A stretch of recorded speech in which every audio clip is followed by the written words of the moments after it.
Why is it está muerto if death is permanent? Shouldn't it be es muerto? This is a funny question. This is what happens when you learn Spanish through the regular method, basically what school has been teaches.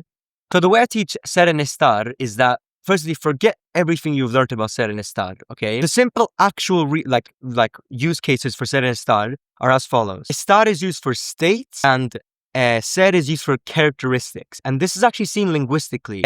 United States in Spanish is Estados Unidos. And estado is the past tense of estar, right? States. And so we see it linguistically that estar refers to being in a state or something. And ser refers to characteristics. We have the phrase un ser humano, which means a human being. And there's nothing more characteristical. I don't know if that's a word, but there's nothing more about that. There's not a more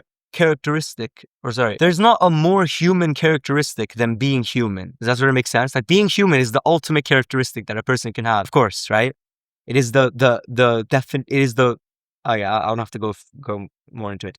But yeah, so ser is used for characteristics, to be something as in a characteristic, and estar is used to be in a state. And so now all of a sudden, it makes sense why it's está muerto, right? He's dead or she's dead. Because before, if you thought that ser was for permanent things and estar is for temporary things, you'd realize, oh, that doesn't make sense, right? That's what this question is implying.